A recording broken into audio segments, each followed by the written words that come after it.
Ladies and gentlemen, boys and girls, and children of all ages, welcome back to the Let's Talk live show. And today we're going to be talking about the best and worst 4Ks ever. And we'll also be diving into like what are the best 4Ks and best 4Ks of the year so far. If you're in here, how's the sound? Does it sound good? I didn't actually check the audio. I think it's coming in pretty well. It looks like it based on what I'm seeing here on the bottom. Right off the top, we got Kevin L. He wrote the top 5 4Ks of 2023 so far. I'm actually going to be doing a video with that next week. So I'll just kind of bounce around a little bit what I've thought have been the best 4Ks. Oh, wow. You guys can see my scar. So I will just kind of bounce around of what I think so far has been some of the best. I think that Criterion's Thelma and Louise right now is still the top of the mountain as far as 4Ks go that we've gotten this year. I just think that that's Criterion's best release this year. It's kind of up there with Malcolm X from last year. We also got what else has come out this year so far that I've really loved. I've loved what Warner Brothers releases have done this year so far. I think that their releases have all been pretty good. Maltese Falcon was a great one, but Cool Hand Luke was definitely their best 4K so far that they've done. Let's see who's in here. MD's in here. What's up? How you doing, buddy? We got MD. He said, "Hey, John, what's up? How you doing, man?"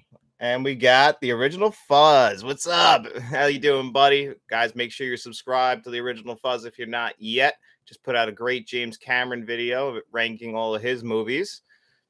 So, and I haven't gotten my hands on the Avatar 4Ks yet, but I've heard that those are some reference level quality 4Ks this year. I'm just not an Avatar guy, so I haven't run out to grab them yet. I also haven't seen the John Wick 4 4K, but I imagine that's probably a reference level 4K as well.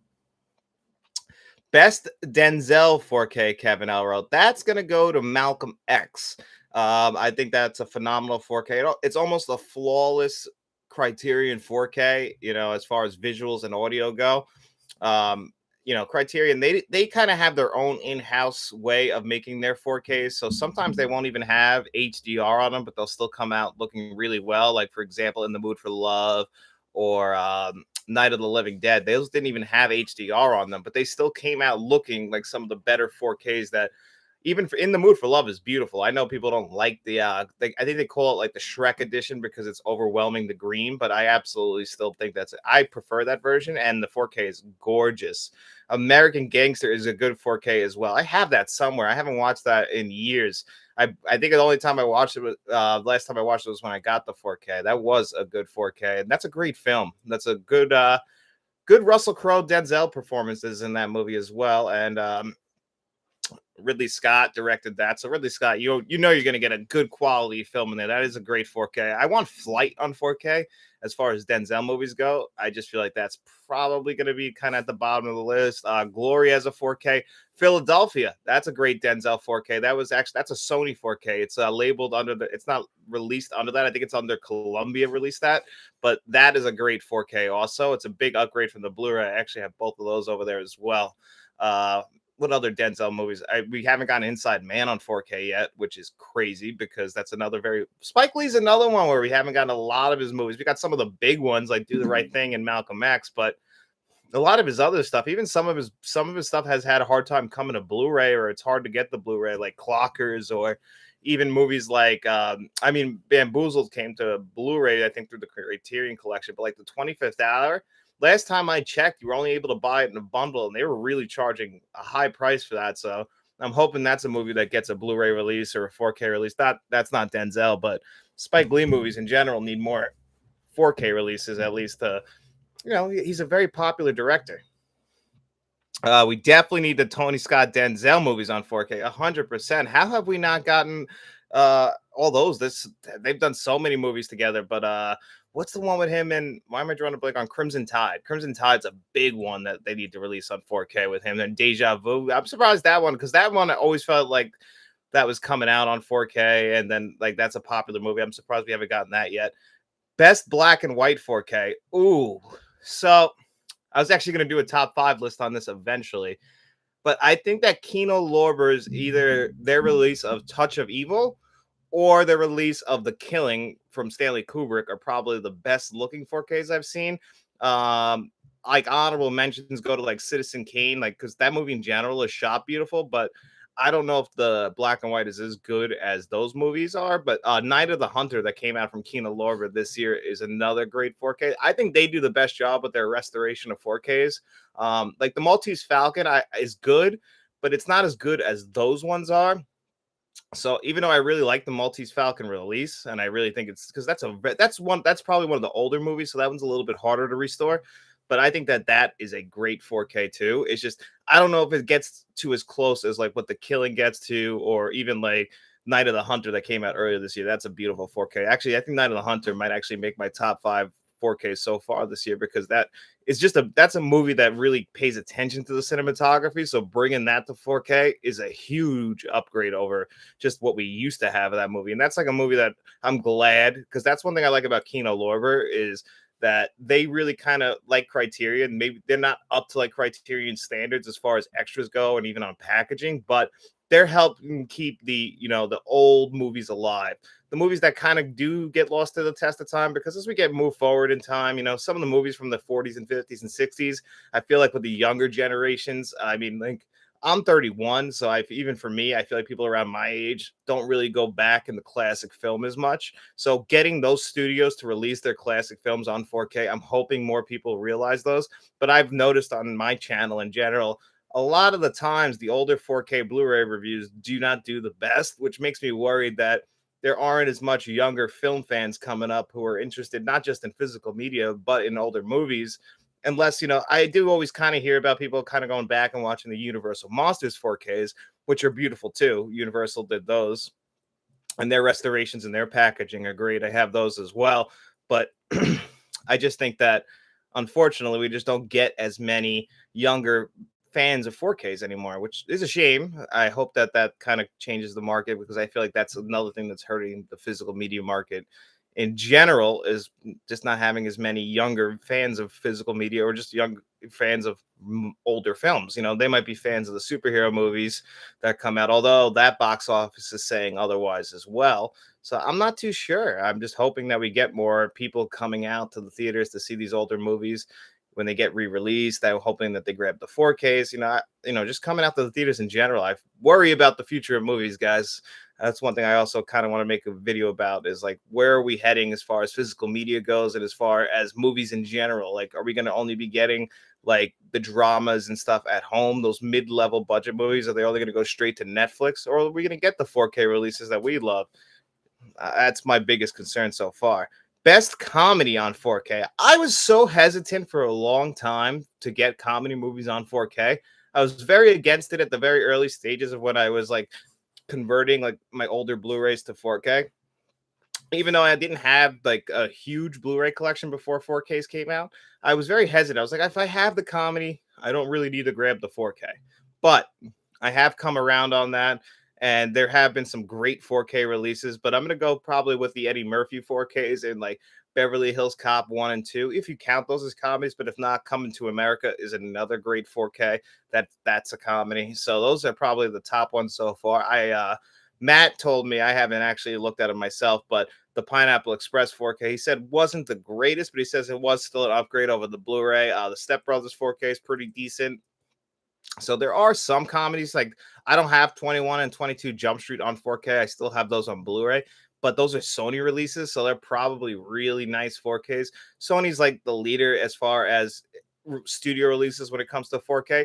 Paramount, when they want to, is one of the best as well. It's just they're kind of like really hit or miss, especially since we're talking best and worst 4Ks. And I really feel like with them releasing the way they did with Planes, Trains, and Automobiles, that was one of the biggest disappointments in 4K history, in my opinion. I was just blown away about how bad that was because I didn't expect it. You just like I feel like as we're reviewing 4Ks for the most part, it's always at least an upgrade over the Blu-ray where you can at least recommend it. It's just really breaking down the price of it. Are they overcharging? Is there really just nothing else but a visual upgrade?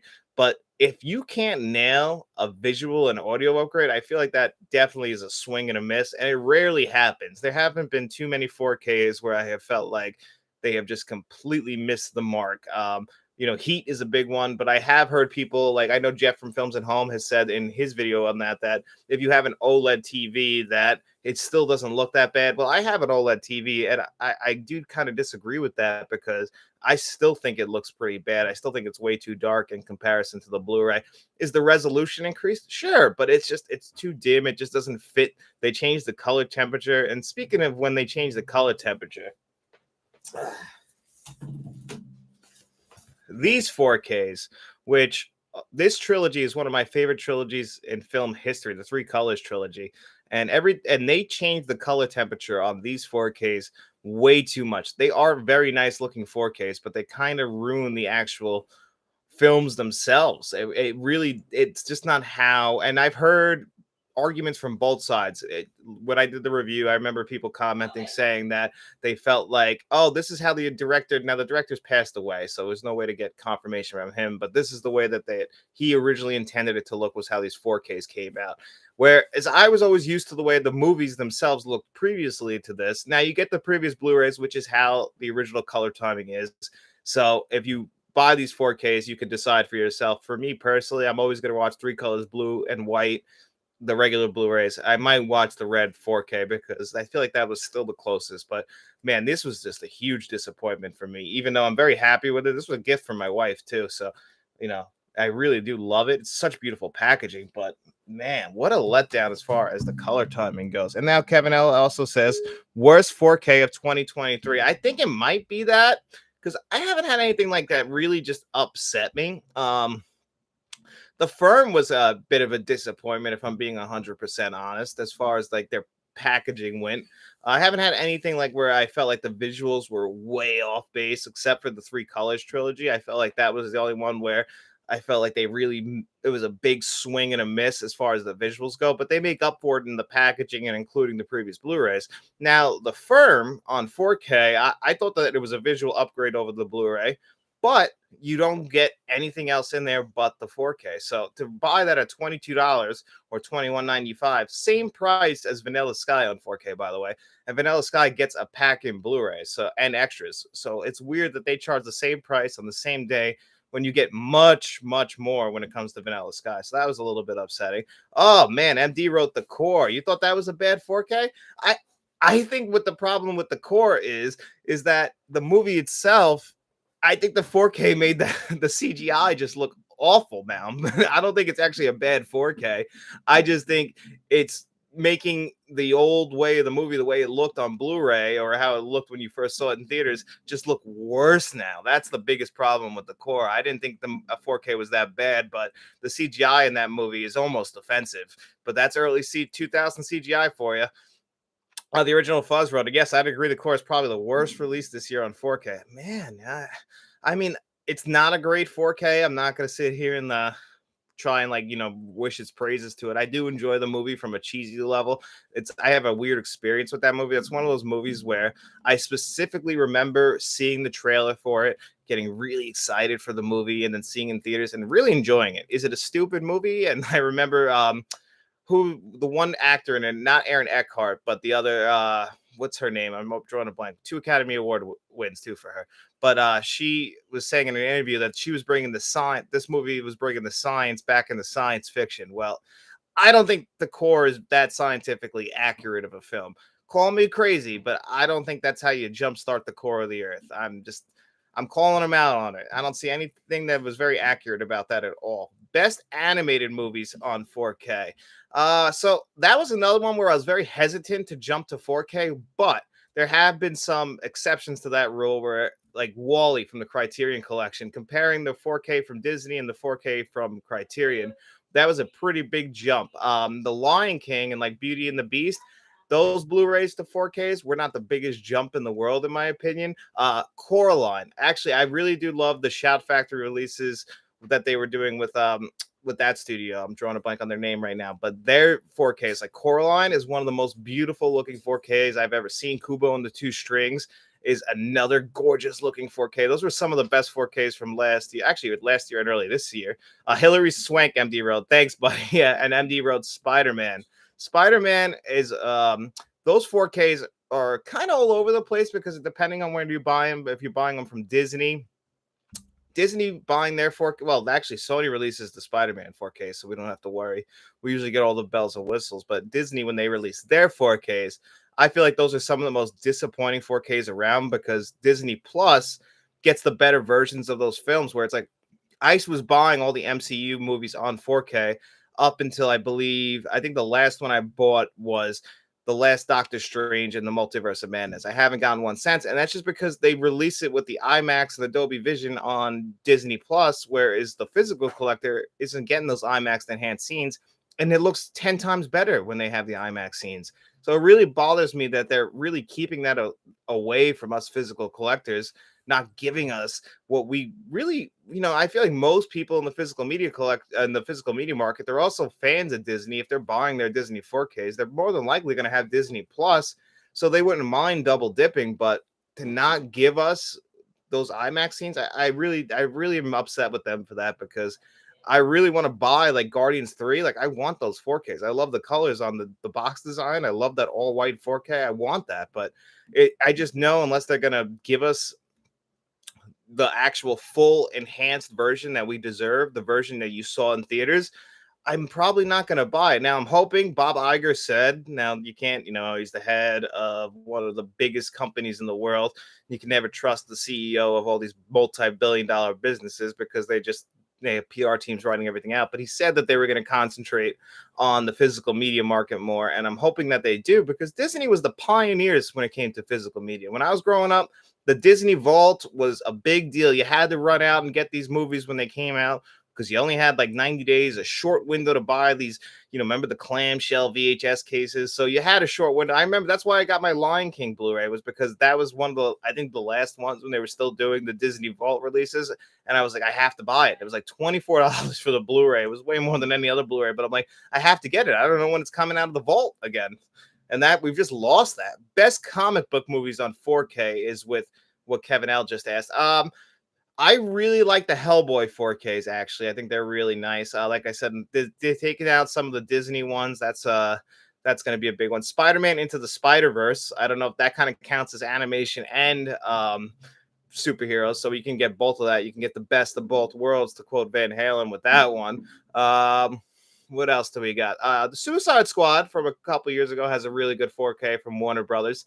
I really like that one, but I'm also a big fan of the movie. The Batman from last year is a gorgeous looking 4K as well. The Nolan trilogy of 4Ks. Batman Returns is actually a better 4K than Batman. And Batman Forever is a really good 4K too.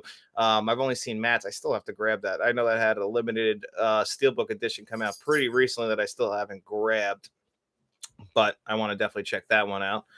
And what else did we get? Like I said, the Dark Knight trilogy from Christopher Nolan, those look great in 4K if you guys can watch those ever. Nolan's 4Ks in general are some of the best. I mean, that's one thing. Like when those all came to 4K, they were promoting them big. I made sure to get all of the Nolan 4Ks, except I didn't get the Prestige. I ended up having to import that, and for a little bit of extra money, and then it got reprinted. But you know how that kind of works sometimes, where like you're in the mood for a movie. So I was really in the mood for the Prestige, so I actually had to grab it on 4K at the time. So that was a big deal at the time for me. I had to get those. All Nolans though, like you can't really. Interstellar and Inception are some gorgeous looking 4Ks too. Anytime that they add the IMAX scenes into all these movies, and all the Nolan ones have them, I think that those are some of the best looking 4Ks around. Like those are all modern films that are on 4K, so they're always shot in the more modern stuff.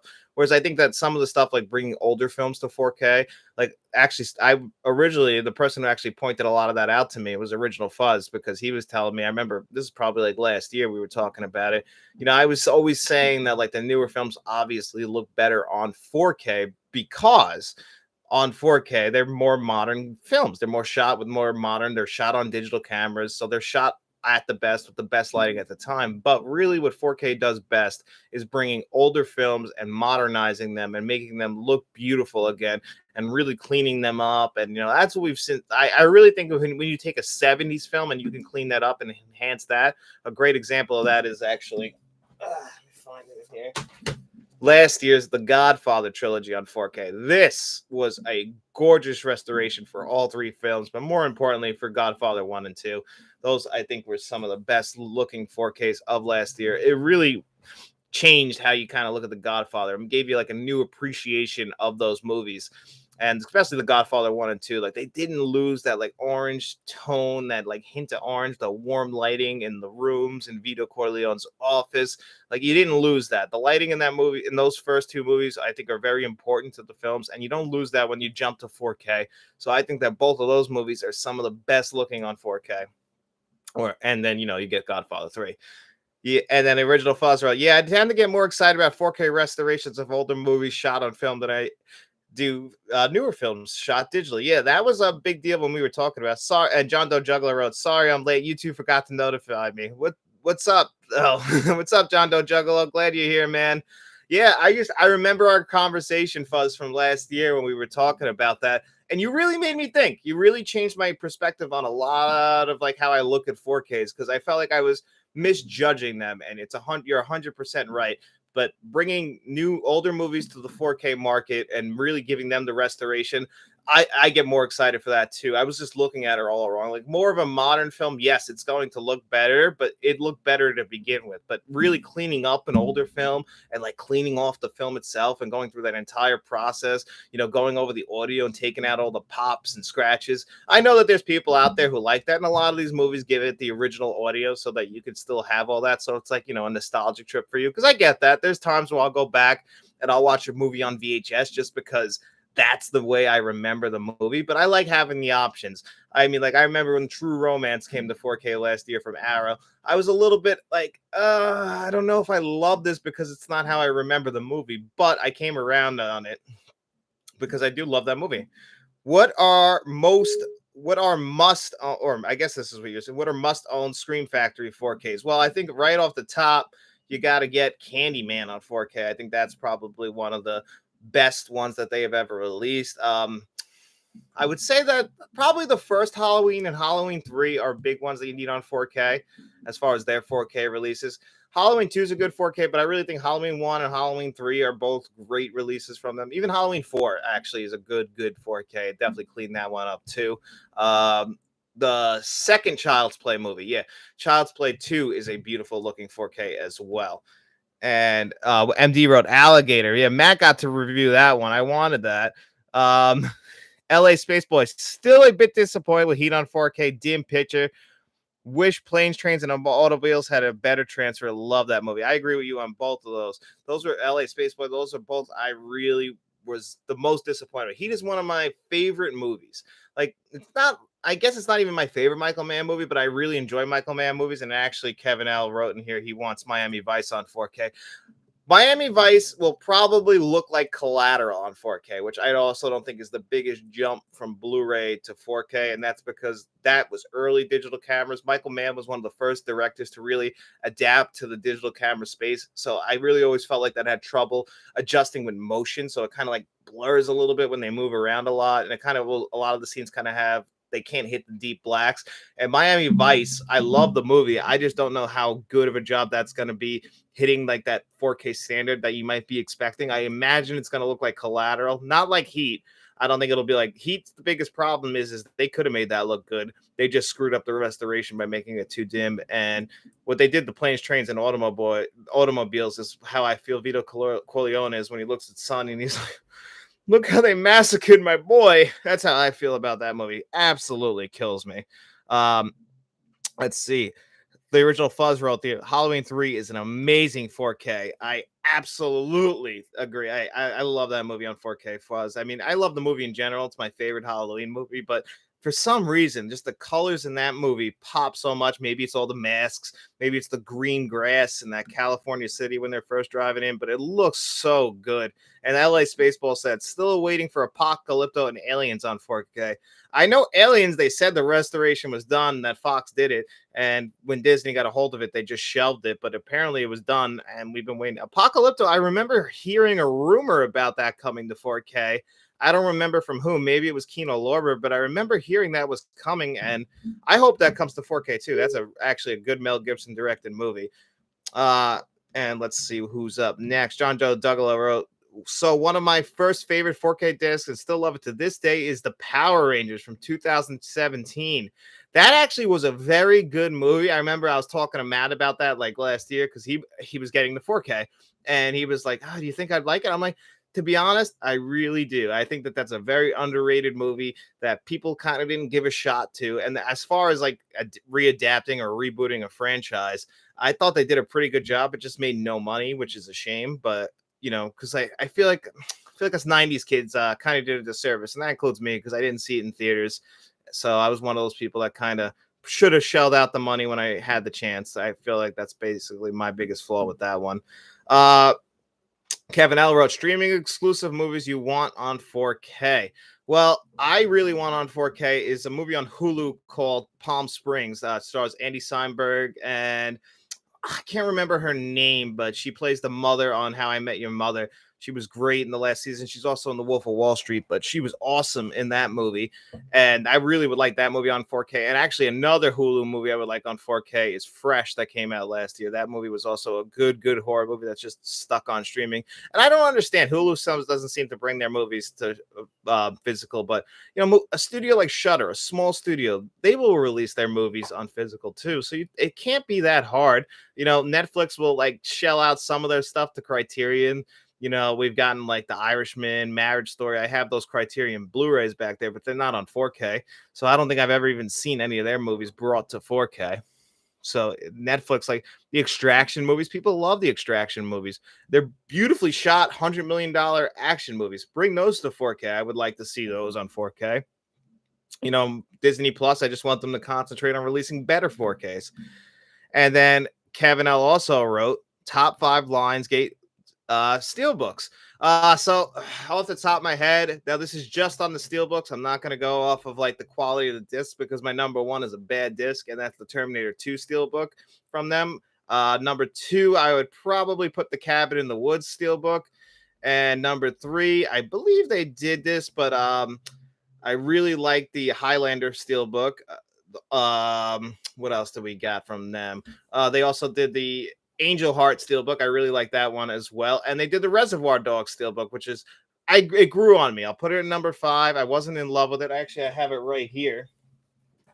Show you. I think I showed you guys this on last week, but this is what Lionsgate does with all their steelbooks. They do these slip covers, and you have to have seen the movie to understand like what the slip cover is trying to do. Like in Cabin in the Woods, it's got like that diamond pattern. Like if you guys have seen the movie, when they hit the outside and it turns into like this electronic diamond pattern that kind of goes across your entire screen. It's because they're an electric bubble that's keeping them in. But if you haven't seen the movie, you wouldn't understand how that 4K is working, what they're trying to show you. So the art really is there for the collector, a fan of the film, which is something I really appreciate that they do because it's really there to guide the collector. So I absolutely love those Lionsgate 4K steelbooks. And what's it called? Juggalo.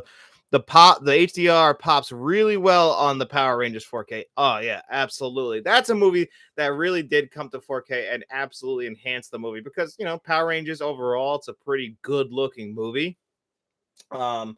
As far as like as the visuals go, so to actually have a really nice 4K, especially since the Power Rangers, they're all wearing different color suits. The movie itself, it's not as colorful as like the '90s Power Rangers movie. I mean, that actually has a Blu-ray release, but as far as like a modern day, like they did kind of flatten out the colors, like trying to bring in more of a Power Rangers movie for the modern audience. Because if you remember the one from like '95 or '96, I want to say Mighty Morphin Power Rangers movie, that is an extremely colorful movie. I actually haven't revisited in a while because Matt revisited it and he told me that he's like, maybe leave that one in the childhood so you don't get hurt. Because I don't know if you guys have had this happen to you where you'll watch a movie from your childhood that you remember having such nostalgic feelings for and you had a great memory with it, and then you go back and rewatch it. This happened to me actually, well, with the Mighty Ducks. I used to love those movies as a kid. I went back in there and I watched them for the first time in years, and I was just sitting there like, wow, these aren't that great. As much as I love you, Gordon Bombay, these should have stayed where they were. Kevin L wrote 4K with the best Atmos. Well, it's kind of not fair because it really is the best, but I'm going to go with Top Gun Maverick. And really, honestly, Paramount themselves, when they want to, they really do release some of the best Atmos tracks. They even actually do just a great job mixing their audio. I've been rewatching all of the Mission Impossible movies on 4K, and they have Dolby True HD 5.1s on the first 3. and it sounds like an Atmos track. They really make a great use of all of your speakers. I was like, I was really impressed on Mission Impossible 3, especially with the True HD 5.1 on there. But like, once we get into the later Paramount releases, mainly the Tom Cruise movies like Top Gun Maverick or Mission Impossible Fallout, you're gonna get a great Atmos track. Some of the best. I really do like when Paramount really puts the effort in. They release some good one. Uh John Doe Juggalo, I would assume I'd feel the same about the Airbud movies. Probably cringe, but were those VHSs out? Oh my god, I love the Airbud movies. That's one I have left in the childhood. I remember watching the first few of them when I was young. Obviously, the first one is probably still the best. You get some great actors in that, and that one, yeah, I probably should leave. I just always love about the Airbud movies. There's their play on words. It's not like Most Valuable Primate, but like every movie is just tying into each of the into each. My wife's over to my left trying to dance, trying to distract me. So yeah, I've decided to leave those in the past probably. And by your recommendation, John Doe Juggalo, I guess that's where they probably should stay. Kevin L wrote the best 4K level with the best black levels. MD wrote Quiet Place, and John Doe Juggalo said, "Hey Faith." She said hi. She's actually cooking, getting ready for dinner. So while I do this, because she actually got the day off. So yeah, the best black levels. Now that's a really good question. That's something. Have you guys seen Wrath of Man on 4K yet? That came out, I believe that's a Shout Factory release. Came out earlier this year. Stars Jason Statham, directed by Guy Ritchie. That has a gorgeous looking 4K. And the way they light this movie is there's a lot of times where the black is around the guy. They'll have like one spotlight on, like, depending if it's the main villain or if it's on Jason Statham. And the rest of it around him is so dark from the 4K that, and the HDR is just doing such a good job lighting him that even the contrast between the dark and the light is beautiful. I think that actually might be the best 4K with the best dark level off the top of my head. I was very impressed with that 4K. I hadn't seen the movie until I got that 4K too. And as far as Guy Ritchie movies go, that's one that's kind of underrated.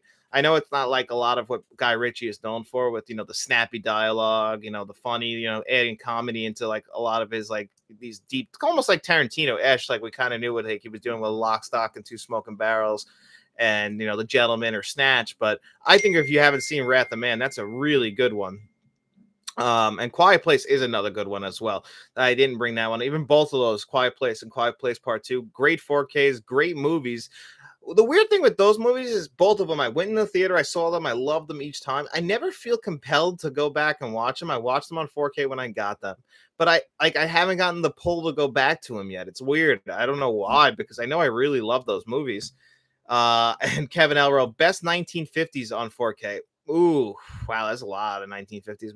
Is that Singing in the Rain might be the best 1950s movies on 4K, although Rebel Without a Cause also has a really nice 4K. And actually, is it 1950s? I'm trying to think. Some of those Alfred Hitchcock movies, I think The Birds was in the 60s, if I'm off the top of my head. Night of the Hunters, another good one. But like in the 1950s, we started to really get those Technicolor movies, and then bringing those to 4K, surprisingly, have been really nice looking. And I'm really enjoying when they do that. I'm a big fan of like the Technicolor, the way those movies are lit, and bringing those to 4K do transfer very well because they were purposely making those movies look extremely colorful. Like, because it was kind of like that was new technology. So bringing that to 4K now, it's really just, it looks beautiful on my screen. I really just love how that looks. So a lot of the Alfred Hitchcock movies, when the Alfred Hitchcock collections that came out, those have a lot of the colored 1950s Alfred Hitchcock movies in those, and those all look really well. Obviously, Psycho's in black and white, and that's in the 60s. What do you consider to be the top tier Arrow 4K? Ooh, John Doe Juggalo, that is a tough one. I just got an Arrow 4K, my first Arrow 4K in a while. I got Mallrats right here, and I'm waiting this week for it didn't come today. Creepshow's right there too. I'll be reviewing both of those this week. Freeway. Also, I think the best one, it's probably not the best looking, but As far as visual quality jumps go, the Donnie Darko 4K I think is great. That one's a little bit dim, but that's the way they shot that movie. But that's a huge quality jump. Also, Flatliners. Flatliners has a great 4K that I really think you should check out if you haven't seen Flatliners on 4K. I really love that one. That one because that's also another one. It's really shot beautifully. Like the colors just kind of like pop off your screen because they were going for the certain visual look. It's not supposed to be like taken for reality, so like they're doing a lot of this stuff in like a abandoned church almost, and the way the colors pop off the screen, I really do think that Flatliners has a great looking 4K. And Kevin L wrote, oh, MD wrote Tremors. I have that over here too. That's a great looking 4K. I don't. That's another one. The only thing with Tremors is as gorgeous as it is, as far as like the colors, it's a much flatter looking because it's in the desert land. But that is a gorgeous looking 4K. That I'm upset that I didn't get the special collector's edition of that. I actually only have the standard 4K release. I really wish I didn't. And Kevin L wrote best and worst movie franchises on 4K. Well, I whipped out the Lord of the Rings 4K.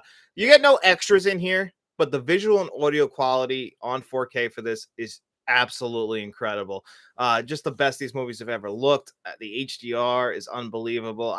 They did not hold back at all when it came to visuals and audio on the Lord of the Rings 4Ks. Now, another example actually is, and this is from Universal, if I'm correct, is the Back to the Future 4Ks. Those are really good as well. Great packaging. That you get some extras. Those are also some of the best franchise on 4K. The Dark Knight, the Batmans, those all have good 4Ks. The Star Wars movies actually surprisingly don't have that great of 4Ks. You would think with one of the most popular franchises, it would, but that's just not the case, actually. The Star Wars movies, A New Hope looks great on 4K. Empire looks good. Return looks good, but they don't have the best 4Ks. From what I've seen in my Star Trek 4Ks, they're really good. The Bourne ones, they're decent, but they're not the greatest. Let's see. And Kevin, I wrote best Sony 4K. Ooh. Overall, No Way Home had a great 4K. And honestly, Sony is one of those companies that never misses on their 4Ks. Believe it or not. Sorry, trying to keep the energy up. So Sony doesn't ever really miss on their 4Ks. Especially since even when they release them through other brands like TriStar or Columbia Classics. Like Columbia Classics has those beautiful collections, and it's a shame that they keep a lot of their movies like Taxi Driver and still behind a paywall, like where you have to buy the entire collection, because those are some of the best looking 4Ks I've ever seen.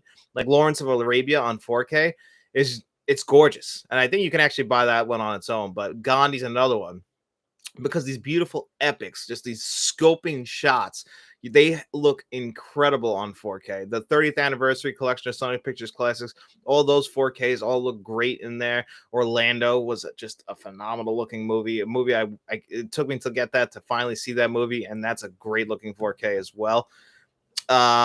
Best, I hope we have One Flew Over the Cuckoo's Nest on 4K soon. Yeah, that was one that we kind of got a rumor about that we were gonna get, and I'm not too sure who has the rights to that movie. I'm trying to think of who's actually, what the parent company is of that we haven't gotten that on 4K yet, because that is one of the most popular movies of the 1970s. That's a great Jack Nicholson movie. Speaking of Jack Nicholson, The Shining, that is an incredible Warner Brothers 4K release. One of the top dogs when it comes to 4Ks is definitely The Shining, as far as the beauty of visuals and audio. I rewatched that one recently. That's one still really holds up. Yeah, I don't understand how come we haven't gotten One Flew Over the Cuckoo's Nest yet. That's a very popular film that deserves a 4K. Most Jack movies, I was like, we have The Last Detail on 4K, but we don't have One Flew Over the Cuckoo's Nest. So go figure. So someone's got the rights to that, and they just haven't passed them along yet. But back to Sony, that it's weird though with the Columbia Classics, because like last year, Volume 3, not the greatest collections of movies in there, and I would have liked to like cherry pick the ones that I would have wanted out of that. So I definitely would have I would have wanted The Last Picture Show on 4K, but I couldn't pony up all the money to get the other 5 movies to get that. Even though the other 5 movies, like Annie, they're good, but they're not movies I'm going to go running back to justify how much it costs. So like the Columbia Classics Part 1 and Part 2 had more in them, I thought. Like even like the first one had A League of Their Own and Jerry Maguire on 4K, which both of those still haven't come to 4K solo also, and they are beautiful looking 4Ks as well. A League of Their Own is one of the more popular movies from the 1990s. Might be the greatest baseball movie ever made. I mean, it comes down to like what that Field of Dreams, The Natural. People my age, I'm sure, remember The Sandlot. That was a big one in the 90s. You know, Bull Durham's another one. Bull Durham, actually, speaking of bad looking Blu-rays, that Criterion Blu-ray isn't the greatest as far as those Blu-rays go, which is weird because Criterion, it's sometimes they miss on the color timing. They kind of ruin like what people remember about the movie. And that was one that I remember people were pretty upset about because Bull Durham is a very popular cult favorite baseball movie from the 1980s. And how many baseball movies has Kevin Costner done? He does that as much as Yellowstone, even though he's leaving Yellowstone. So there's, I think that those were some of the best as far as like, we get plenty of baseball movies on 4K, plenty of sports movies. Like we just got The Longest Yard from Kino Lorber. I think Kino Lorber is actually one of the leaders in 4K as far as visual quality and goes. They don't always give out the best of extras or the best packaging. Their packaging is very standard to them. You get really nice slip covers, but they all look the same, so they all look uniform on your shelf, which I appreciate. That's one thing about Kino Lorber is that they really kind of stick to their design, they stick to their own thing, and it usually works for them as long as those upgrades to the disc are there. I'm always very happy with it, and I'm always very happy with what Kino Lorber does. So Kino Lorber is definitely one of the top dogs right now, I think. Vinegar Syndrome does some incredible transfers when they do in studio stuff or when they take like licensed stuff from MGM, like Roadhouse. That is a gorgeous looking 4K with some incredible packaging. But that's honestly one of the best looking 4Ks ever, in my opinion, is Roadhouse, one of the best of last year. So like I think that always comes back. Like I think it's out of print right now, but I think it always will come back. Vinegar Syndrome always does good jobs when it comes to their visuals. Cloak and Dagger on 4K, that's another one. And I just got Freeway, so I'm really excited to check that out on 4K. I'm hoping that one turns out to be pretty good too. What do you guys have? Anything you guys think of your favorite 4Ks that you want to talk about? We can talk about that or things I'm missing. Like First Blood, I think is one of the most underrated 4Ks we've ever gotten. That's a very popular film, but the 4K itself is gorgeous. That's one that I don't know if that's Sony, but that's a really good looking one. Next Tom Cruise movie you want on 4K? I still really want them to release Born on the 4th of July and Minority Report. Minority Report is my number one. I actually don't know why we haven't gotten Minority Report on 4K because they were doing like the Spielberg movies a couple of years ago and they were doing Tom Cruise movies. So they did at the time they released 3 Tom Cruise movies on 4K. They released Top Gun, Days of Thunder, and War of the Worlds on 4K at the same exact time. And for some reason, it just felt like if they're going to do War of the Worlds, why not do Minority Report? Because that's like the Spielberg Tom Cruise team up. But they didn't. They kind of just went in there and they just gave us these 3 random movies like Top Gun and Days of Thunder. Makes sense because people always described Top Gun and Days of Thunder as very similar movies. Days of Thunder is just Top Gun on wheels. And I see it. I get it. But I would really like Minority Report on 4K. I think it would transfer very well to the 4K. So I'm very surprised we actually haven't gotten that. John Doe Juggler wrote, Minority Report on 4K is a must. MD wrote, Beetlejuice and Addams Family are great on 4K. No one talks about. Wondering if Addams Family Values is ever going to get a 4K. And John Doe Juggler wrote, Risky Business would be pretty good too. I'm actually surprised. That's another one that I'm surprised hasn't gotten a 4K. I would love Cocktail on 4K. I might be the only one when it comes to Cocktail, but I do think Cocktail's it's a stupid movie. Don't get me wrong. It's not a good movie, but I really enjoy that movie. And I want to see Tom Cruise singing Addicted to Love in 4K. And back to what MD said about bad Beetlejuice and Addams Family. So Beetlejuice is a great 4K. You're 100% right. Nobody does talk about that movie on 4K, but that is a great 4K. The Addams Family Values, I'm very surprised they didn't just release that on 4K when they released the Addams Family because I feel like most people like the Addams Family Values just as much as the original Addams Family. Me personally, I think the Addams Family Values is actually better. I think it's a funnier movie. Addams Family, I like that one, but I actually kind of get a little, I'm always a little bit disappointed that Christopher Lloyd's character, Uncle Fester, is kind of like not realizing that that's his family the whole movie. He's got his brain like washed or whatever. He's being manipulated. That always kind of bothered me about the first Addams Family, but that is a great 4K. You're 100% right. And Risky Business is that's something I would really want on 4K also. That's just another great Tom Cruise movie. I want every Tom Cruise movie on 4K, even the ones I don't like. I would like to have a complete collection for him. And Kevin L wrote, do you ever import your 4Ks? I do sometimes. Like I have a couple imported 4Ks in here. Like I said earlier, the Prestige is actually imported, but I try and wait until there's a US release of them. Unless I don't think we're ever going to get them, only because I feel like it's a little bit extra money, and eventually it will come to the US. And especially like movies like The Wolf of Wall Street that have Arrow 4K releases, I already have the US release of that, so there was no point in doing it. And Arrow does this like a bunch, like where their stuff is kind of region locked because it rights things like The Lighthouse.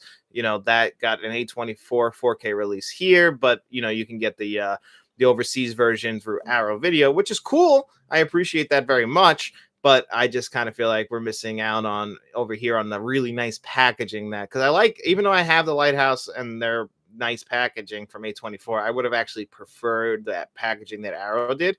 I want The Day After Tomorrow on 4K, real Kevin, 100%. That would be a great movie on 4K. That's actually one of the rare like Roland Emmerich movies other than Independence Day I really like. The Day After Tomorrow, I feel like is one that kind of gets underrated a lot because, like all disaster movies, you kind of have to have a story and a plot in there. It doesn't always work, but the visuals in that movie are fantastic. And tell me you don't get worried about that happening, because I do. John Doe Juggler, I imported the Spider-Verse 4K to get the 3D as well. Yeah, that's another thing. Actually, I do want to point out that that's one thing that Avatar did, is they actually released a 3D Blu-ray, which is cool because that they kind of just abandoned that. Like, I get that they abandoned pretty much making the TVs, but for the people that have the 3D TVs too, it's really cool to have movies still coming out with the 3D option. I don't know how hard it is to put that on a disc, but I actually have a Jurassic Park on 3D because I remember they re-released that in the theaters, and then I have it on Blu-ray with the 3D. Back when I don't have a 3D TV anymore, but that was cool at the time. And it's nice to see that they actually concentrate on giving people who like that still, at least a few companies will give them the Blu-ray. 3D is still huge in the projector scene. John Doe Juggler wrote. Yeah, I just wish they would release more movies with the 3D option. I don't know how much extra that would cost, or if you have to release it separately. Like, would you guys be willing to like pay more money, like say like $40, but you get a 4K, a Blu-ray, and a 3D Blu-ray? It's a 3-disc set, maybe a 4-disc set, and you get the extras on the 4th disc. Because for me, I love the extras. You guys know my reviews. I'm always going to take a little bit of points off if you don't give me the extras, just because I love behind the scenes stuff. For me, that was always like the big selling point of buying physical once DVD came around. Like, I want to always own my movies. I'm a big collector, but man, the extras, when I sit down, I want to watch the movie and then I just want to dive into the extras. Return to the Living Dead did that last year, which again, beautiful release from that Scream Factory. That one was one that had a great set of extras, a bunch of different cuts of the movie. That was a great release. I would love them to all do that. And Tony O's in here. Yo, what's up, John? Tony, I haven't seen you in a while. You were back here in the early days of the channel. Kevin Elro, I want Perfect on 4K. I'm surprised that one hasn't come. That was a very popular movie at the time of its release. And MD, I imported the Twister Blu-ray to get the Dolby Atmos. Isn't that crazy, actually, how Dolby Atmos sometimes will come on a Blu-ray, or you have to get the track and it's locked to certain regions. I get that totally, to get the better audio track. And Kevin Elro, Tron Legacy on 4K would be amazing. I agree. Tron Legacy, just both Trons in general. Now, I haven't looked, and I might be wrong on this, but does Tron and Tron Legacy have 4K releases on Disney Plus? Because they might. Sometimes that does happen, or they'll put Dolby Vision over it, and it might look a little bit better. But Tron Legacy would be a perfect 4K. And John Doe Juggalo also wrote, Avatar 3D is more than the 4K, and I'll gladly pay a little more for the 3D. 4K is streaming everywhere. 3D, maybe Voodoo? And Antonio wrote, Tron Legacy, yes. That's one thing. I'm wondering again, because I remember we went through that period where 3D was becoming a big deal. I remember ESPN was actually showing some of their basketball games in 3D. Like, they were really selling it for a point there. I think actually Avatar is the movie that kind of set us on this 3D path that we went. And for about 10 years there, when you went to theaters, there was always a 3D option. Nowadays, you get it sometimes. Like, sometimes you'll see, like at AMC, you'll say Laser 3D Avatar. They were promoting a big. I saw Avatar 2 in 3D, Dolby 3D. So I thought that was a really cool experience. I just don't think that they concentrate as much on it. At least we get Big Jim out there concentrating. Did Super Mario Brothers have a 3D release? Because that's the one that I think would. I think animated movies lend themselves actually very well to 3D releases if they were to ever concentrate again on that. I don't know if you need to bring older movies to 3D, but definitely modern day movies. If you can give people the option, especially people who love it, why not? I think you should definitely do that. And then John Doe Juggle. Oh, the original Fuzz popped in here. He wrote, Avatar pretty much single handedly revived the whole 3D trend. So it makes sense that those would be available on 3D. And then John Doe Juggler wrote, Disney was pushing 3D with Elemental hard this summer. Yeah, I mean, what happened with Elemental is a travesty, in my opinion. I mean, I get it. But actually, although to give you guys a little bit of a box office update, right now it looks like it's going to come down to Elemental or Spider-Man into the across the Spider-Verse is what's going to be number one this weekend. The Flash is going to be at like 3 or 4. But yeah, I mean, that's like 3D. Disney seems to be like the last one really pushing 3D. And I think they really should. Like, I get it. Like, you have just give people the option for people who like 3D, have a couple screenings in 3D, release some Blu-rays. Like, I just feel like you adjust to like what the market is showing you. If you see people still buying it, I don't know how hard it is. I don't work for these companies, how hard it is to print a few of them on disc, like, release like, I don't know, just a random number, like 1,000 copies with 3D Blu-rays. Send them out there for people who like them because it's important, keep it alive. And just because 3D isn't that popular anymore, but I guess it's ebbs and flows in the 80s, you could still go back and watch Friday the 13th, part 3, part 3D. Those scenes in that movie, you can clearly see where the 3D stuff was put in those movies. A lot of 80s movies are like that. I remember My Bloody Valentine, the remake, that was pushing 3D so hard when that came around. So I don't know what happened with that as far as like it just kind of came and went. Studios started ignoring it. I guess they probably saw the TV sales starting to drop. But I mean, it's really tough. I don't think people are going to be going out every like 2 or 3 years to buy a 3D TV or a 3D projector. Like, those stuff, they last a while. They're niche. You can't really watch them all the time, but there are fans out there. I definitely think they should have concentrated a little bit more on that. Kevin L wrote, I want the Ocean movies on 4K so bad, and I would love that. I can't believe those haven't come to 4K. I think those are Warner Brothers too, and those were very popular movies. 11, 12, and 13. Even Ocean's 8. Ocean's 8 might have a 4K release though. Don't quote me on that, because that came out after 4Ks were already around. So I imagine they probably released that. But Oceans 11, 12, and 13 are all great movies. I think Oceans 11 is still by far the best. Steven Soderbergh really just knocked it out of the park. I mean, he's just great at making these types of movies with the great dialogue. I mean, that movie is paced perfectly. I would love Oceans 11 on 4K. I get the itch to watch that movie every single year too. Great movie. John Doe Juggler wrote, I watched My Bloody Valentine 3D this year for V-Day. Still holds up. Yeah. Oh, wow. For me, that's a great balance. I watched the original My Bloody Valentine this year, actually, for the first time I think ever, actually. I saw My Bloody Valentine in 3D in theaters, not on a date with anybody, but I remember seeing that in theaters with a group of friends. And I thought that movie was pretty fun. I enjoyed it. That's a great movie to watch in 3D. That was one I remember them pushing 3D really hard on.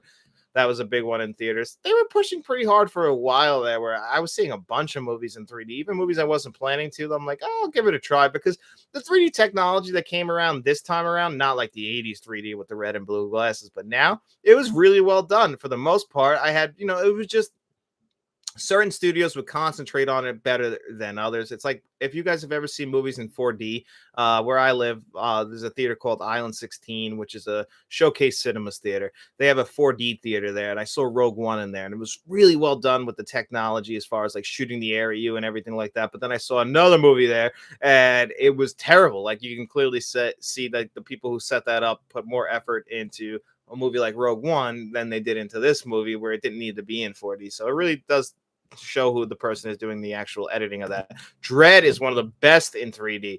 Dread is a great movie in general. That's another one. Does that have a 4K release? It might. I'm not 100% sure. That's one of those movies that's always on most underrated movies of all time list, just because it bombed so hard and it didn't deserve to. It was the best at it. Carl Urban. Like, I really think that's like kind of what put Carl Urban on the map, even though he was under the mask. Because if you guys remember the Sylvester Stallone movie, Judge Dredd, he was taking that mask off a lot, which from what I understand goes against what the character does. But I kind of have a soft spot for Judge Dredd. I'm not gonna sit here and lie to you guys.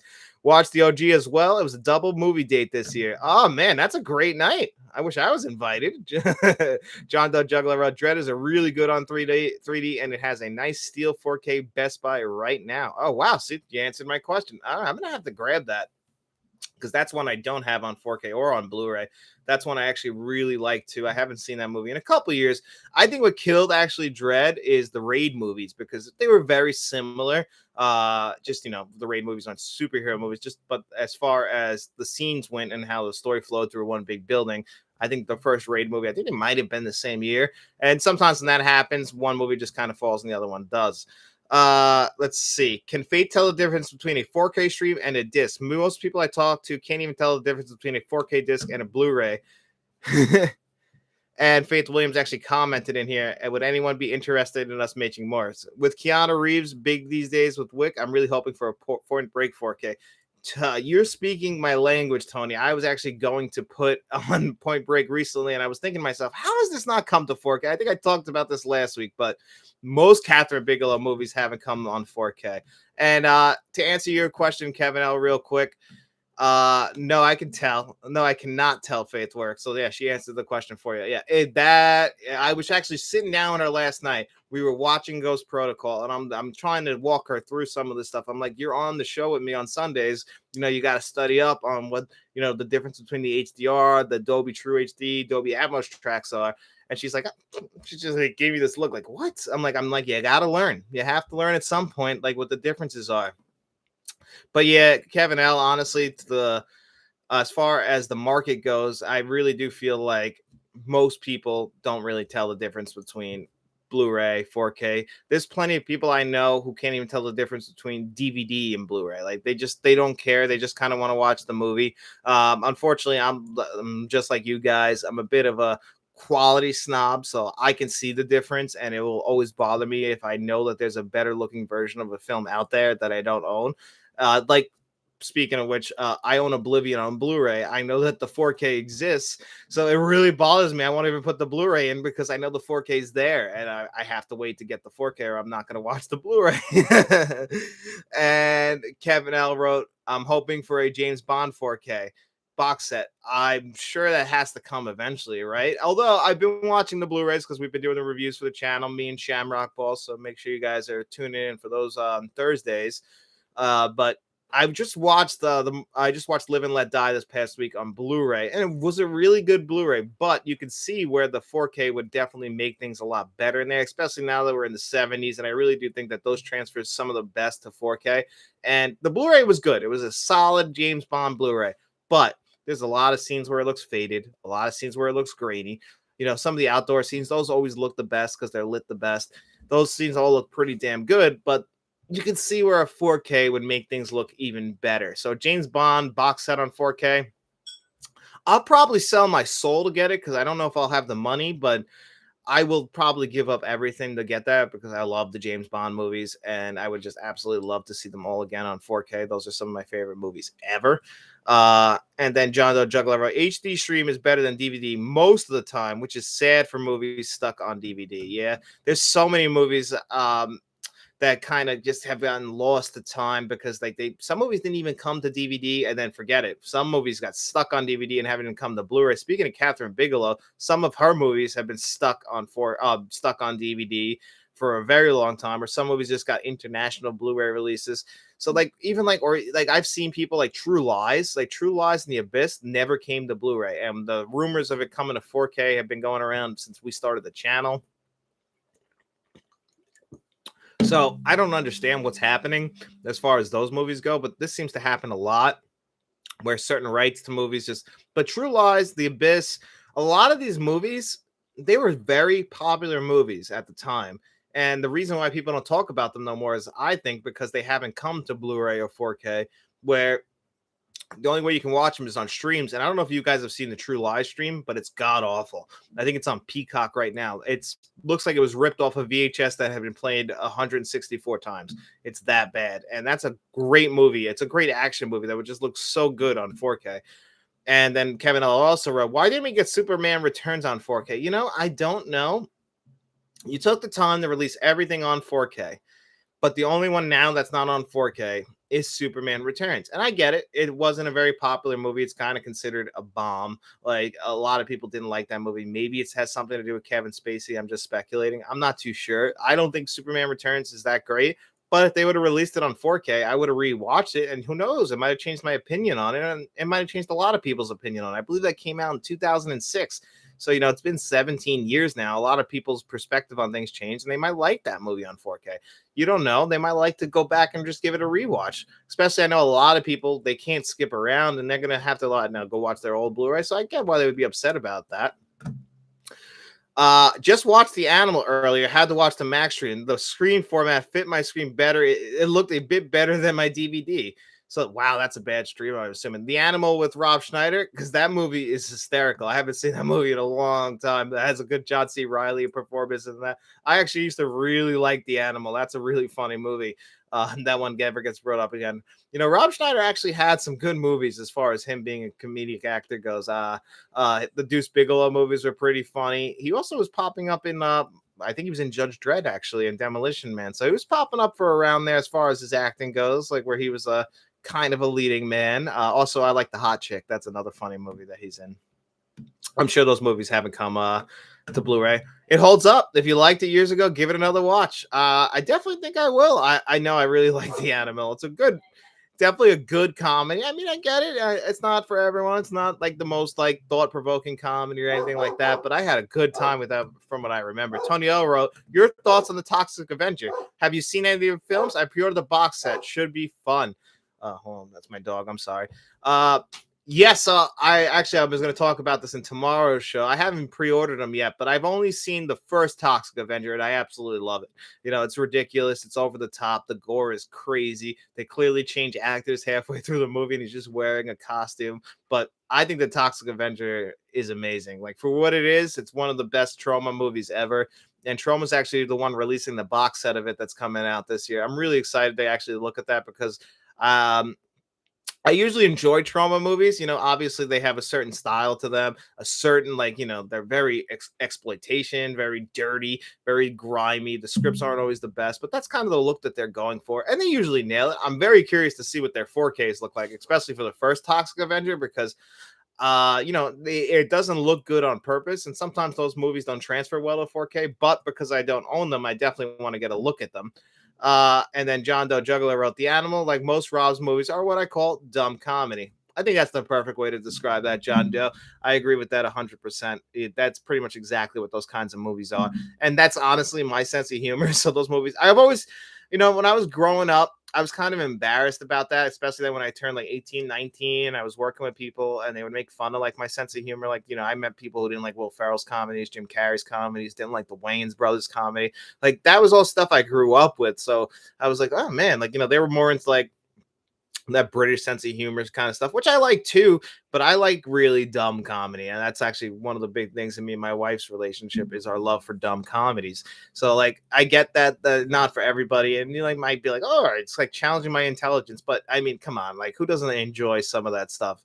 Some of that gross out humor. It's all funny.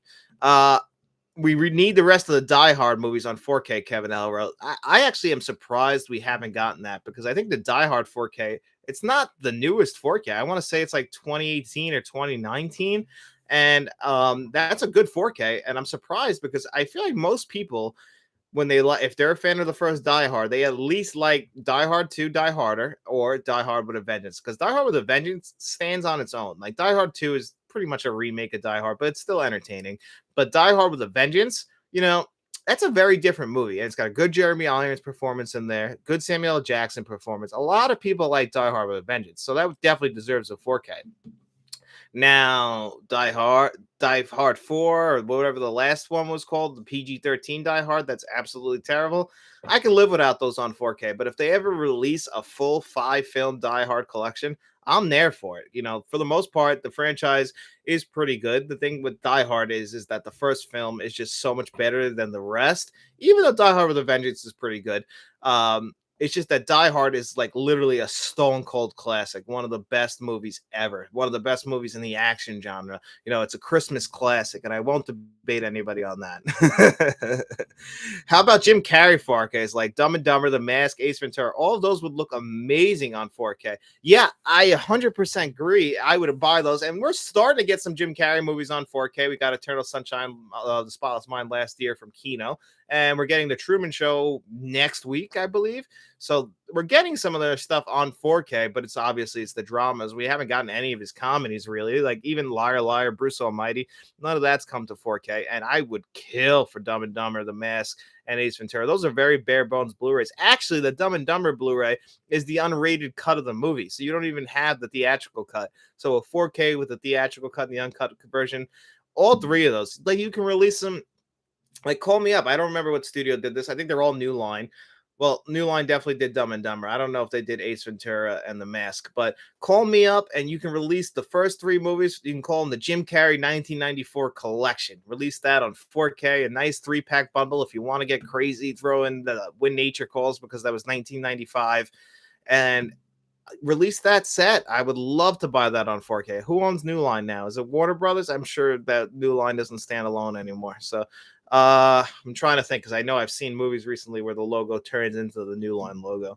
And the best 4K box set, wrote Kevin L. Oh, that's a tough one. What is the best 4K box set? We've actually been very fortunate that they have released a lot of movies in 4K box sets. And I actually do love a good box set, as long as they're really like packed nicely. Sometimes, we get the ones where they stack the discs and you're flipping through and it's like, they start to get really loose. And those ones I don't like, but actually the Lord of the Rings kind of does that in this one. But visually, that's one of the best.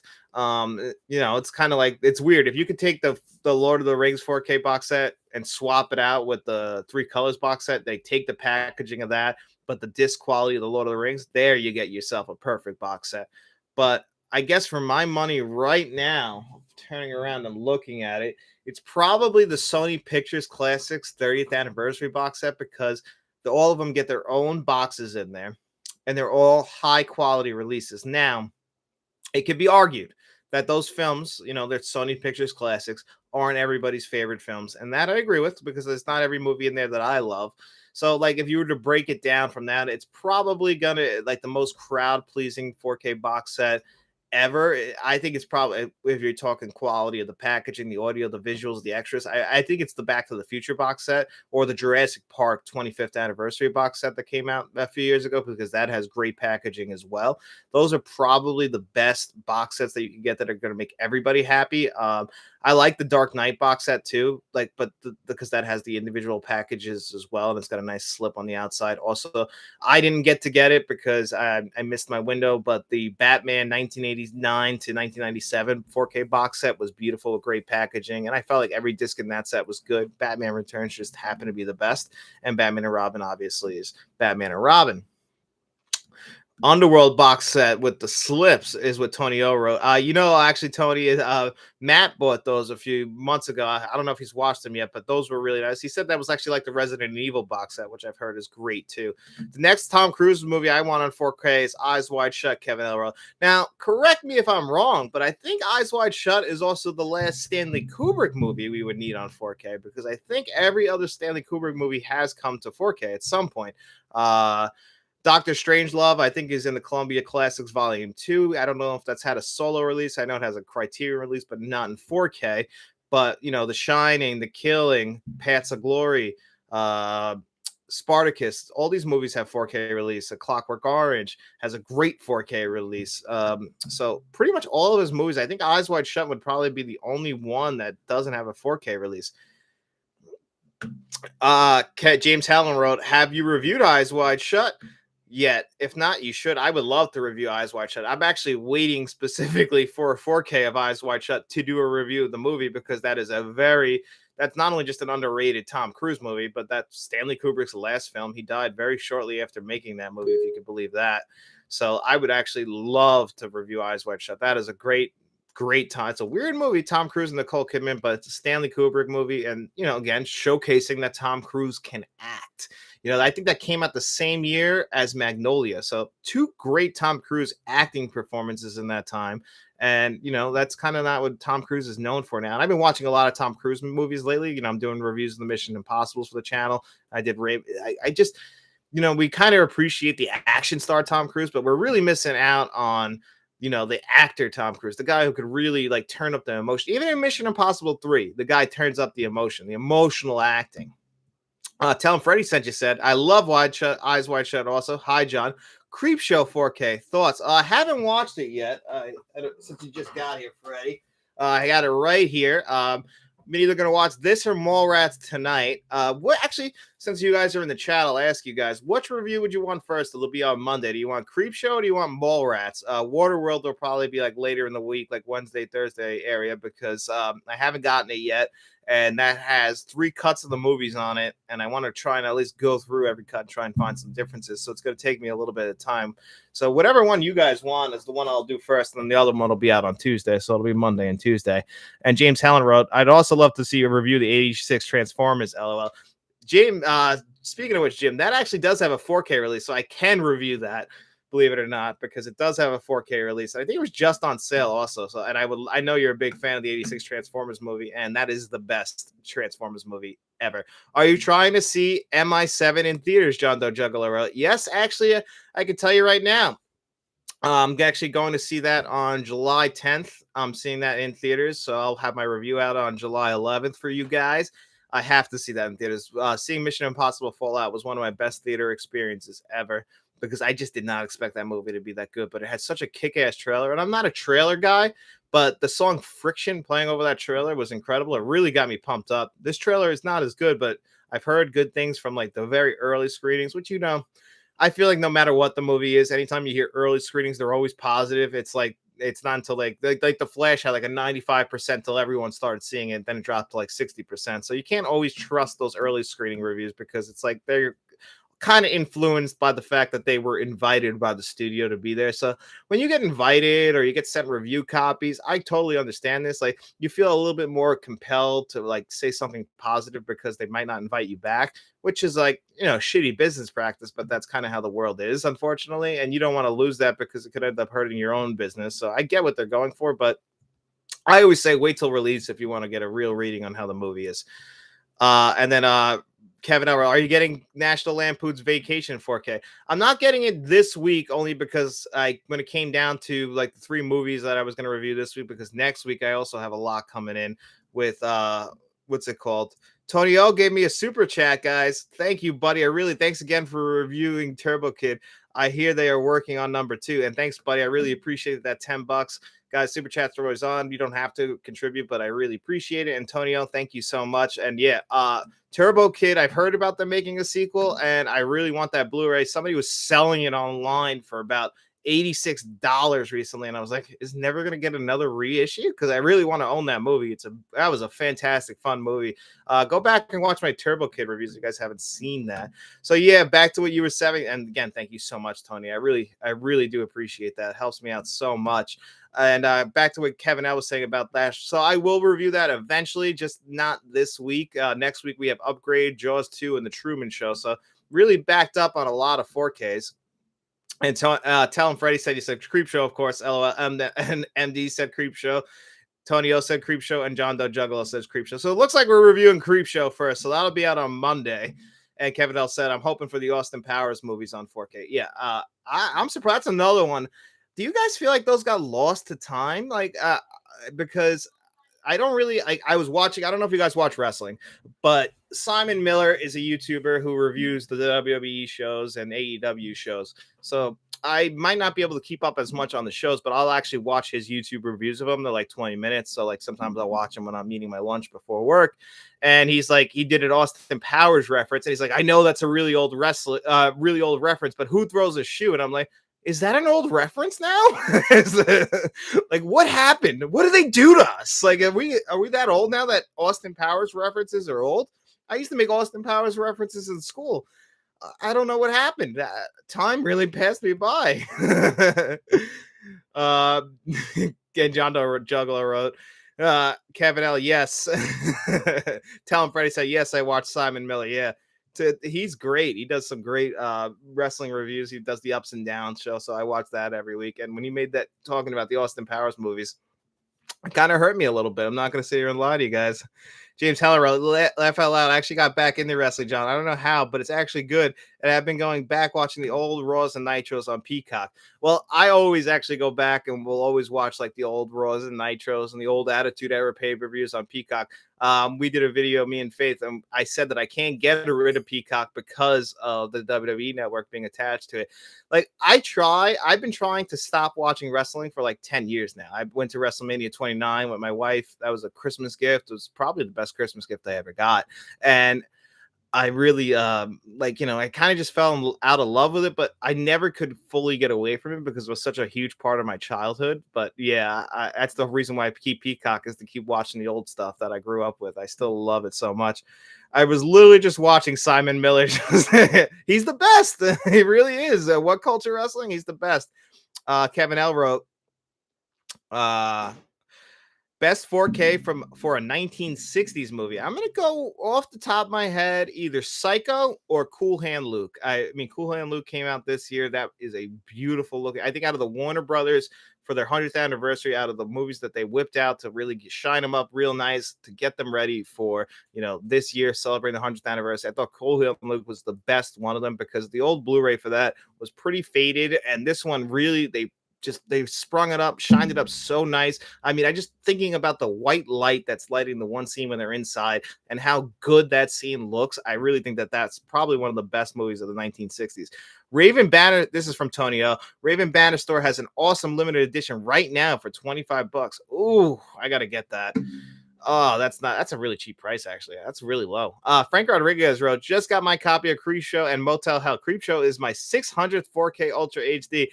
That congratulations, man. That's high. That's a lot of 4Ks. I answered your question. It'll be out tomorrow, but I think I'm in that 600 to 700 4K range as well. But Creepshow is a good one. I haven't checked. I'm really excited to check that one out. That's probably the one I'm most excited for this week. That or Mallrats. I can't pick. I'm excited for both of them. And, I'm worried about Waterworld. Let's put it that way. I haven't seen it in a long time. I remember hating it. It's a very long movie, but people have told me the TV cut is good, but they only did the restoration on the theatrical cut. So that's the one I have to watch all the way through to see if there's any mistakes or anything like that. Night of the Living Dead also rules, Frank wrote. Tell him Freddie sent you. Yeah, Night of the Living Dead is a great movie. That's a great 4K also. I mean, Night of the Living Dead is one of the most famous movies ever. It really started the horror genre. Not horror genre, the zombie genre in general. And that movie is, it's classic for a reason. George A. Romero.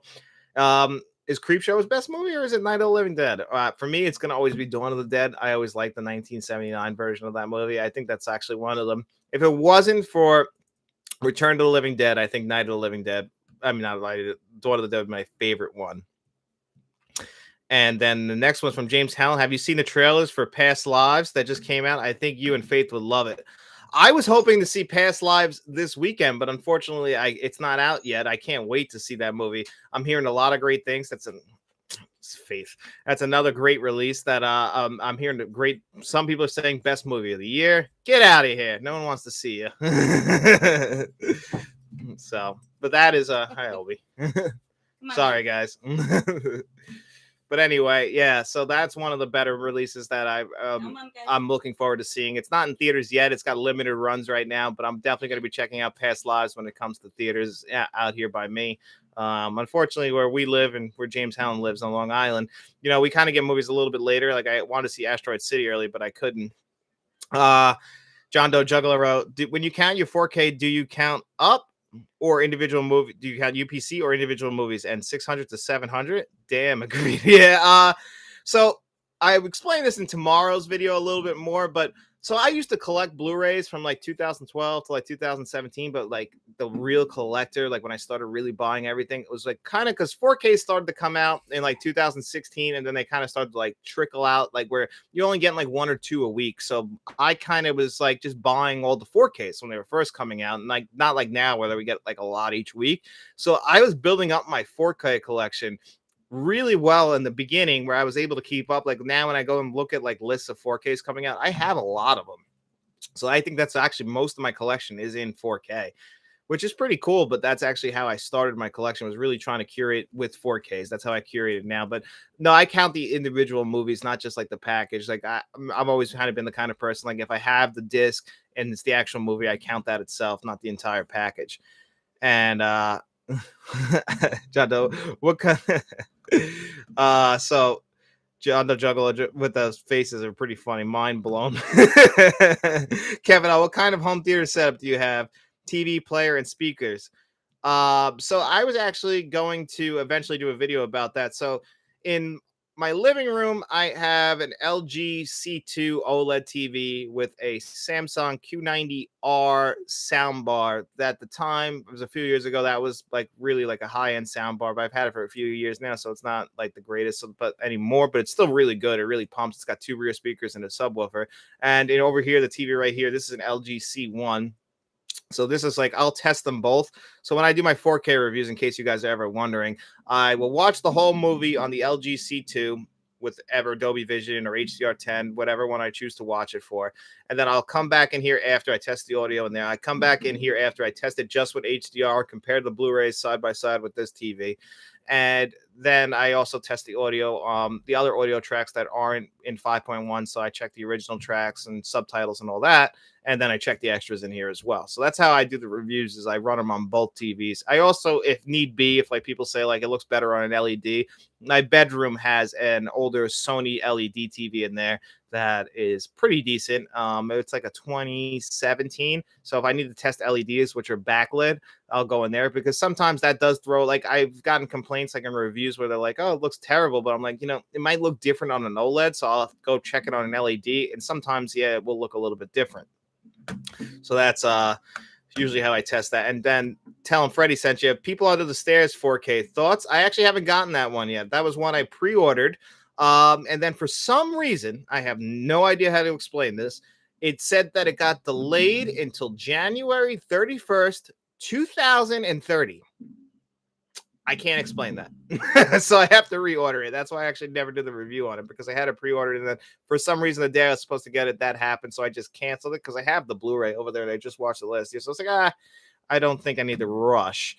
And Antonio wrote, a Stephen King 4K box set would be crazy. There would be too much movies in that. They'd have to split that up. But can you imagine? I would absolutely kill for that. That's another one where I'd be forced to buy it, Tony.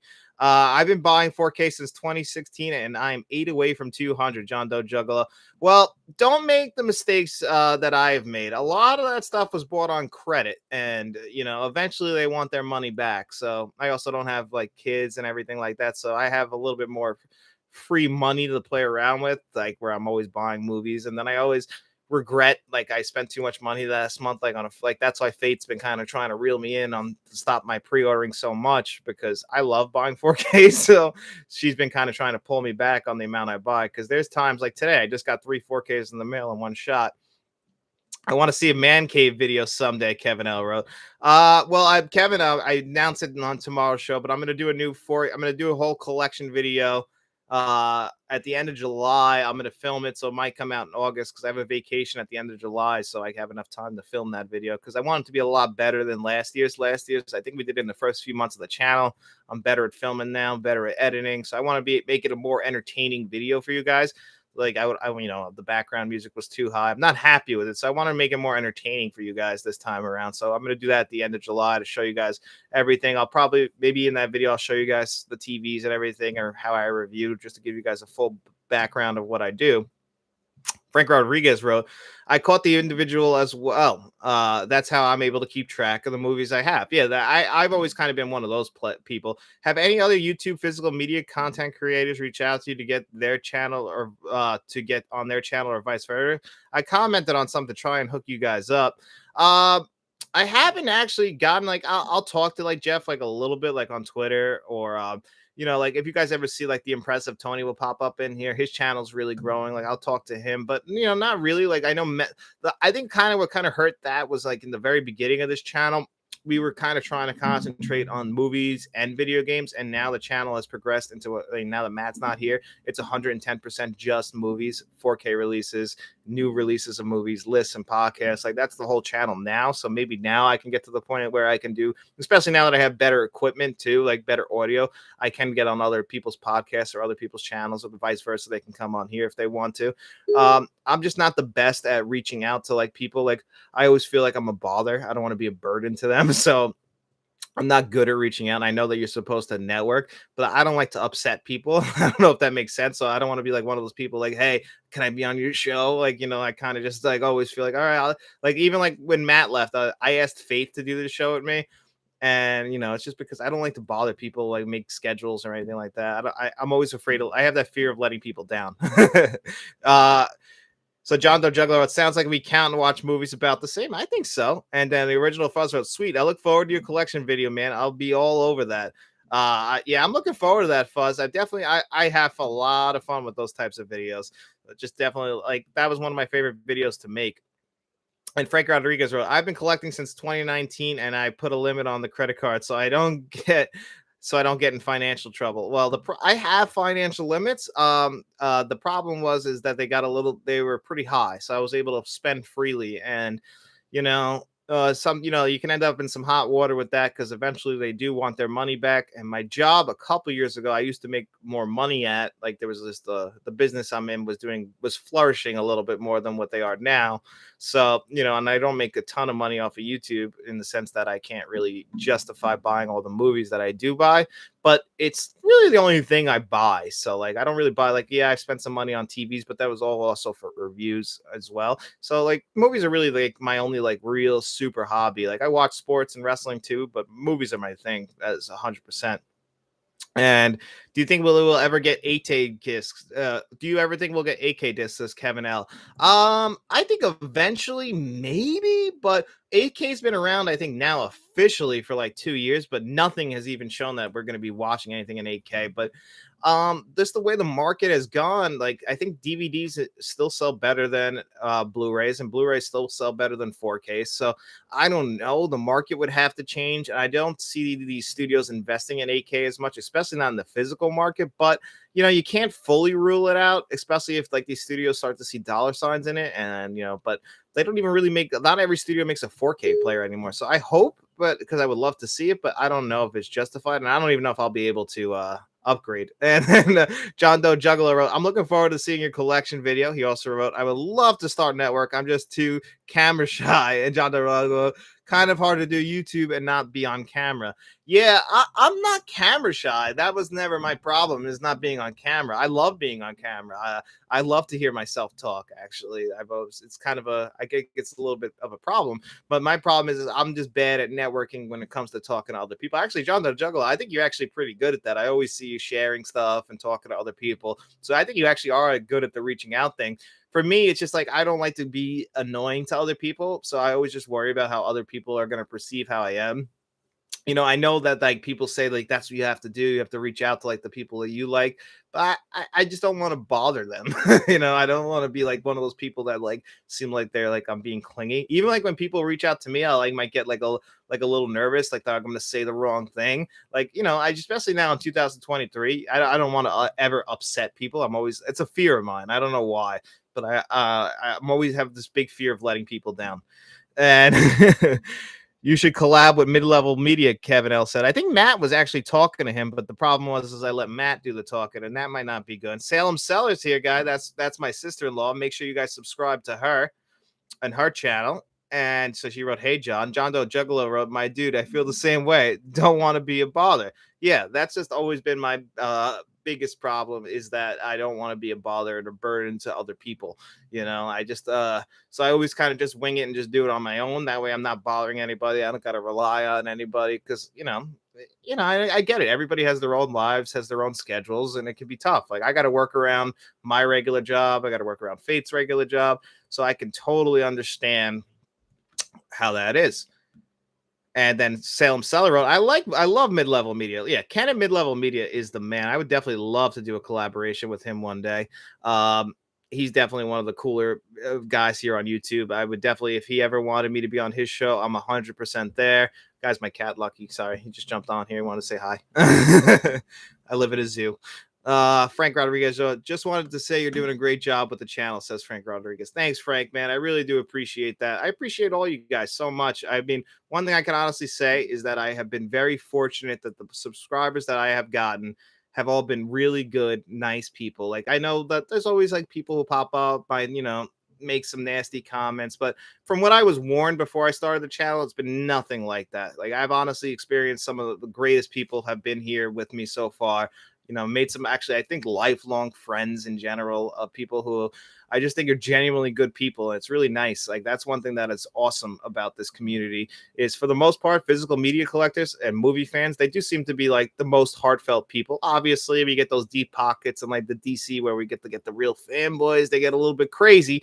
But for the most part, genuinely good people, and I really do appreciate all you guys, because I really think for the most part everybody's been really nice, and everybody's really nice to each other, which I can really appreciate. We live in a world where everyone kind of gets mad or gets pissed off, but it's really nice that everybody in our little community here seems to get along very well. So I just thank you guys all so much for that. I really do appreciate it. So what else are we going to talk about? I actually haven't even checked the time. I've just been babbling on for the songs. We still got a little bit more time until I got to get off.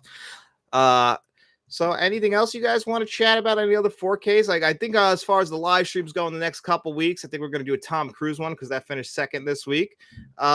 Tim's Adventures here. He wrote, "What's up, brother?" Tim's Adventure is my 80s guy. He loves 80s movies. And yeah, do Tom Cruise in the next few weeks. I want to do Nolan before Oppenheimer comes out, because Oppenheimer is one of the most anticipated movies that are coming out this year. I cannot wait. And I wanted us to sit down eventually and talk about, what we thought about Nolan and his 4Ks. Do people like Dunkirk? Because I don't think Dunkirk is his best movie. My fear is that Oppenheimer is going to end up like that. But from what I've heard so far, it's not. And, the Manhattan Project in general is extremely fascinating. So I'm definitely looking forward to Oppenheimer. John Doe Juggler wrote, "There is way more gatekeepers in game collecting than in movie collecting, at least in my experience." Oh, I could see that. Like, you guys know Matt was the game collector. I don't collect video games, but I would go to a couple conventions with him, and yeah, the people there, it definitely seemed like a very different kind of group of people than it does seem in the movie fandom. Movie fans and the movie collector fans, they seem definitely more like regular people, mainly because I think a lot of it, game collecting can get a lot more expensive than movies. I feel like regular people collect movies. Not saying that people who don't collect video games aren't regular people, but I just mean, like, you could buy movies that are a little bit cheaper and you can build up an own collection. People just can watch movies a little bit more casually. Like, when video games, you got to invest a lot more time in it. Like, I really don't play video games that much anymore. I play every once in a while when I can, but I mostly just watch movies now. Maybe I watch a little bit of TV, but for the most part, I'm a movie guy through and through. I at least will watch one movie every single day, just like Tom Cruise. And, look how successful he is. So maybe that's my future. I don't know.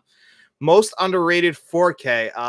It's going to be First Blood. I think that movie is one of the most ridiculously underrated 4Ks. I mean, there's not many movies where a 4K where I was watching it and I actually had to call up Matt to come over and look at it, because I was like, you have to see this. I just remember, them driving in like that cloudy skies. They're driving through puddles, and it literally looked like I could step into that world and just travel there, get into there. And it was that good looking. I think that's one of the best 4Ks, and also most underrated 4Ks. And I also think the Days of Thunder 4K is extremely underrated. Great audio track on there. The visuals are stunning. That's another movie. Yes, I'm a little bit, bipartisan towards that because I'm a big fan of the movie, but I mean, the score is great. But Tony Scott really knew how to shoot a movie, so that just translates so well to 4K, in my opinion. Kevin Elroy, you should do a movie watch along on the channel. That's actually in the works. Like, that's actually one of the reasons why I got this microphone, was to do live streams, to do movie watch alongs. I'm going to eventually do audio commentary tracks. I was thinking about eventually, me and Matt were going to start a Patreon, but since you pulled out, I'm still eventually going to start a Patreon, just not like I originally planned. Now I'm going to have to work out the kinks a little bit about what I want to do, as far as like, if people are going to be paying money, I want to make sure that they're getting their money's worth. Because I remember I was a part of a couple Patreons and they didn't really do too much. So even though I was happy to support the channel, I want to make sure that people are getting what they want. So eventually that's all coming down the pipe. Just got to readjust to how things have changed since Matt's gone. And John Juggler, do you still remember your first 4K? Do you still enjoy the disc? Yes, Unforgiven was my first 4K, and I absolutely still love the disc. The only thing is, I do think that there's a way now where it would be a better looking 4K. I bought that, I want to say, in 2017. Yeah, I did. That was for its 25th anniversary. And that movie, it looks gorgeous. It's one of the best shot movies. There's the open plains, how good it looks. The scene where Clint Eastwood is sitting under the tree and it's like starting to get cloudy out where rain is moving in, but it's like shot in such a wide shot. You can see the little dips in the grays and the clouds. Gorgeous looking 4K, but I do think that it would actually look a little bit better now if they went over it once again. And I thought maybe we were going to get that last year, maybe for its 30th anniversary, they were going to like go over it again, because I don't think it had Dolby Vision on it. I think it was just HDR at the time, and I think that would be a great looking 4K. Tell him Freddie said yes, movie watch along, dope. All right, so you guys would definitely be into that. All right, cool. That's one thing I'll definitely leave on the table. Kevin Elroy, have you ever been recognized by a fan outside of YouTube? No, I don't think I have. I mean, there's some people in here who I know live on Long Island, so I haven't run into them yet. Like James Hallen, who popped up in here, we used to work together years ago, so that's a buddy of mine. So we kind of really just talk on here now, but I used to work with him a bunch of years ago. He's a really good dude. Tom Freddie said my first 4K was Power Rangers, LMAO. So yeah, look at that. You guys really like John Doe Juggalo, Freddie. You guys really like the Power Rangers 4K. Hey, it's a great 4K. I have it over here somewhere. I gotta rewatch that. It's been too long, huh? I think I need to give that one another shot. It was a good movie. I really thought that was a great movie. But yeah, you guys definitely giving me some good ideas to like what to do with the future of the channel. I'm definitely going to keep doing this. I feel like obviously the 4K reviews are the big thing on the channel, so I'm always going to make sure I have at least one new 4K review out every single week, and then we'll throw in some some watch longs. I'm glad that you guys are into doing that, because that could be a lot of fun, just watching movies, chatting about it while we watch them. I know we'll put a poll out, so we could definitely do that going forward as well. What time is it? It's 4:05. Ooh, I'm gonna have to get out of here, guys. So if you have anything that you want to say before I go, I just want to thank all of you so much for being here with me today. I really appreciate it. Tony O, thank you so much for the super chat. But everybody who's been in here, thank you all so much. You guys, I really appreciate everything you guys do to help support the channel, sharing videos, liking videos. You guys really are the best. And John Doe Juggler, have a great weekend, dude. You too, man. Have a good day, John, from Freddie. You too, buddy. I really do appreciate it, guys. Thank you so much.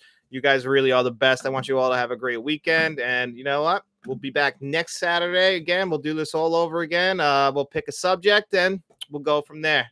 I'll be seeing you guys around.